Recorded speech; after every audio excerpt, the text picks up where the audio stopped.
Hey, what's up everybody? Doug from Lumen Brothers here with a little tool tutorial for you today.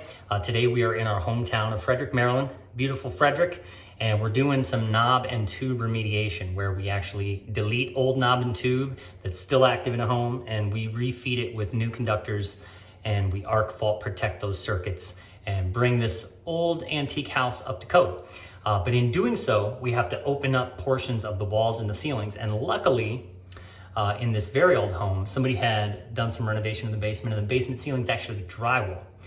So it's not plaster. And in those cases, we want to open up the drywall areas before we open up plaster because it's a little bit easier to patch. Now, what we want to talk about today is a new tool that we picked up. And this is the Makita cordless drywall saw. The cool thing, there are a couple cool things about this tool that we really like. And number one, for cutting drywall, this specific tool, if you can see, it has an adjustable blade that can be dialed into whatever depth your drywall is. So you don't cut anything other than the drywall, which is brilliant. You know, so often we have to use our little hand saws and you never know what's behind the wall. So this is perfect because you can set that blade depth and not worry about it. But the thing that's coolest about this tool is not only does it have this little compartment to catch dust, but it also has a vacuum attachment to it. So one of the biggest problems with cutting drywall anywhere is the mess that it makes. It's really dusty, it's really messy, but with this tool, you can hook it to your vacuum, turn the vacuum on, cut your drywall, and have almost a completely dust-free cut. So we're gonna demonstrate that today. Now, Makita's vacuum port size is designed specifically for the Makita vacuum pack itself, so that's how they get you.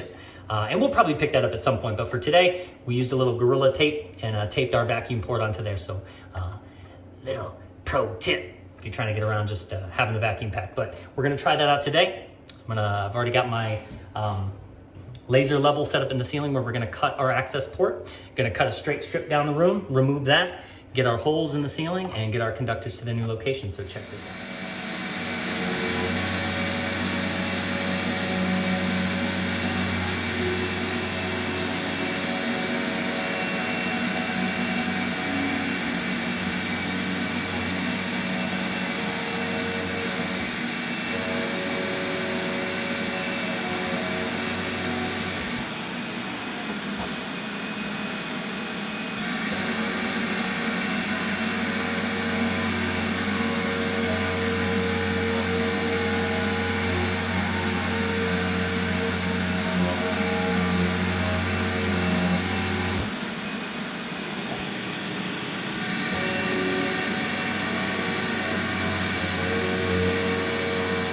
So as you can see, we're left with a really clean channel in the ceiling here.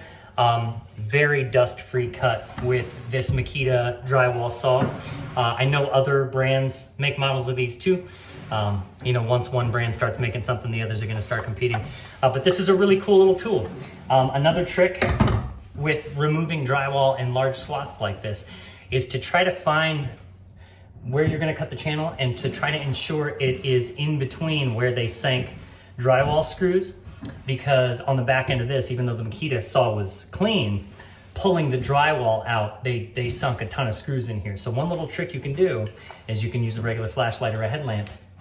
If you're looking for the screws in the drywall, you can put your lamp right up against the wall or the ceiling like this, and you can typically see where they sank screws in.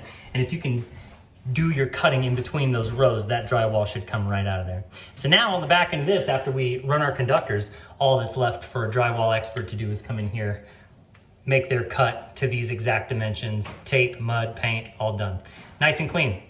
Thanks for watching, y'all.